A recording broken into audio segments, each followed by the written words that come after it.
before we get into the quick first impressions of Hommage Homme or Hommage à l'homme by Lalique, just wanted to quickly mention that make sure you get the likes up for the video. I've been noticing I've been getting some views, but not an equal or close to equal amount of likes.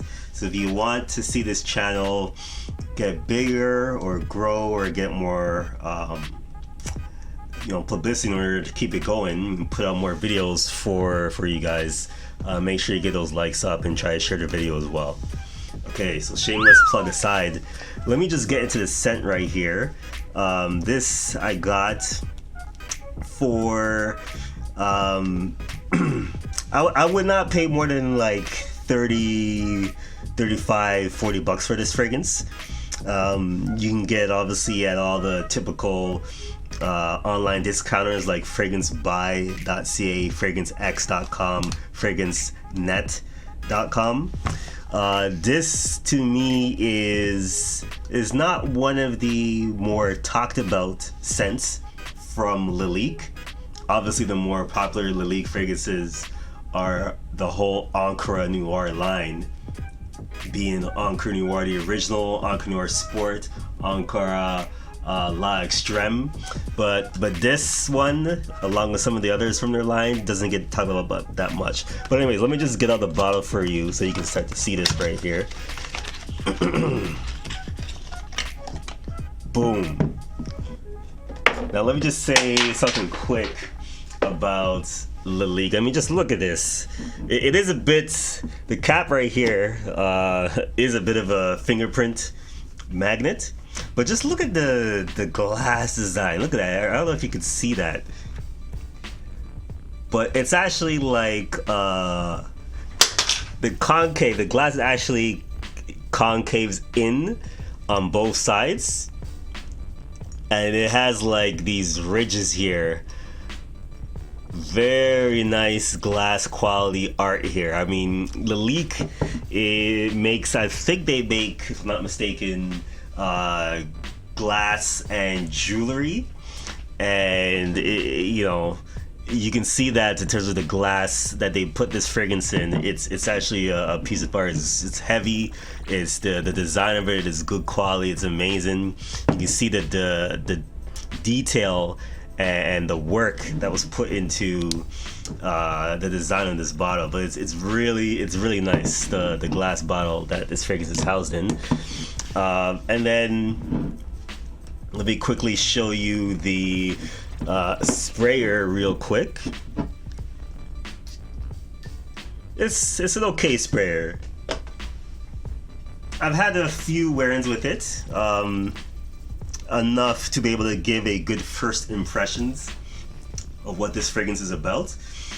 So basically, as soon as you spray it, you're going to get in the base, okay, in the background, you're going to get a floral powderiness plus pencil-shavings smell in the background, okay?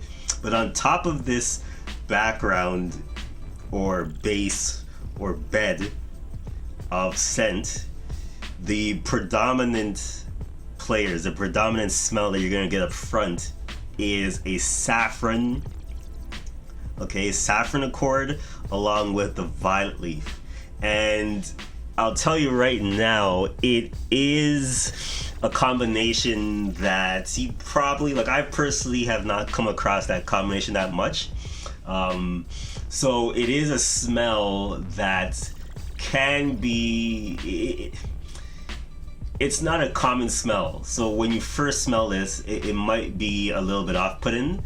It is one of those types of smells that if you're someone who's new to the fragrance game, who's new on your journey of smelling all sorts of different colognes, fragrances for men, you might be put off by the smell. However, if you're someone who's been in the fragrance game for a longer time, you have a wider collection of scents, you've smelled different types of scents, exotic scents from the eastern parts of the world as well as the western parts of the world, then your nose will have already been used to smelling different things like incense and oud and saffron and rose and all sorts of different types of smells, animalic type smells. So the note of saffron and violet leaf together is a smell that is quite different, and that is a smell that you get on initial spray with the smell of floral powderiness and pencil-shavings, a woody pencil-shavings smell in the background, right? So with that combination of violet leaf and the saffron, it's almost gonna give a bit of a boozy, earthy wine-like accord. And some might say that it almost has an overripe fruit type of smell, but it does give up a bit of a wine, like a red wine, slight boozy, and obviously a combination of violet leaf, that floral powderiness type of chord on top, which it does take some getting used to.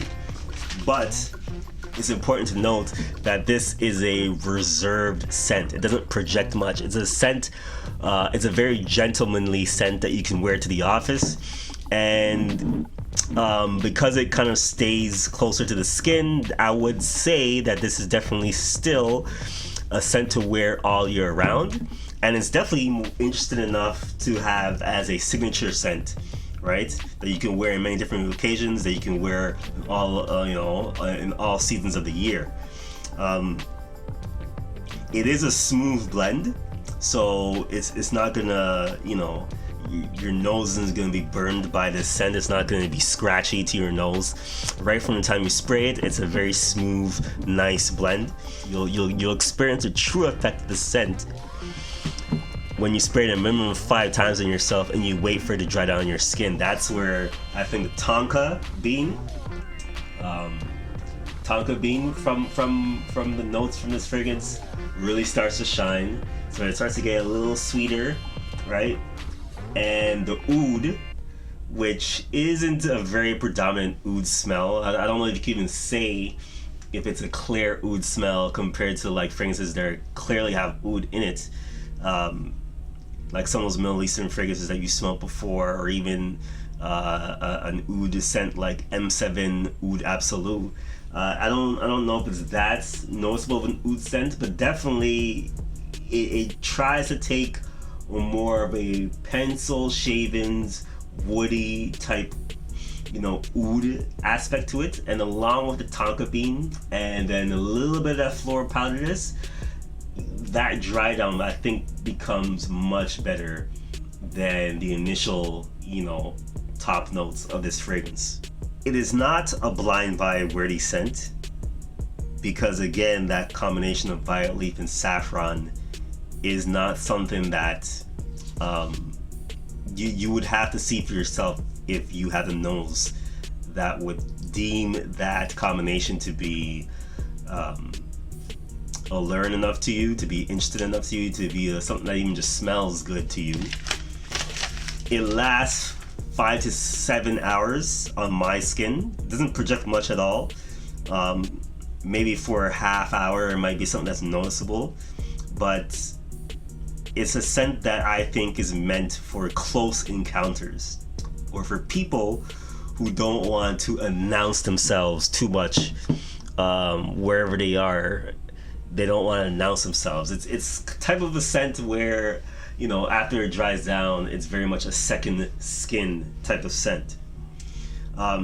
Other scents that kind of have the same effect or serve the same purpose as this, in my collection that I already have, would be Keton Man and Creed's Spice and Wood.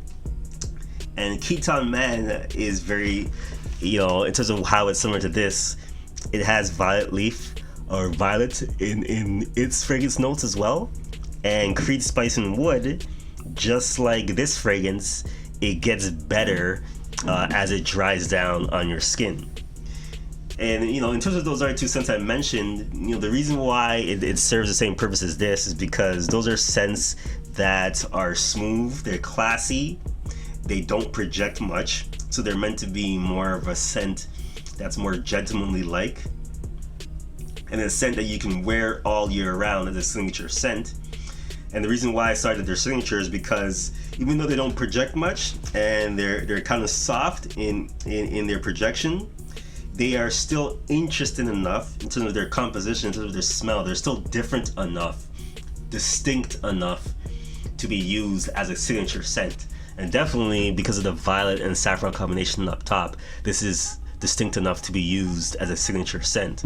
But if you're someone who, let's say, is looking for a scent and you're maybe in your late 20s and older, and you're looking for something that you can use in a workplace where you don't want to be able to project too much and annoy people around you, but yet you still want to have a smell that's distinct enough that people can smell and be like, yes, this is you, this is your scent, then this is one I would buy. I would definitely look into and test out for sure.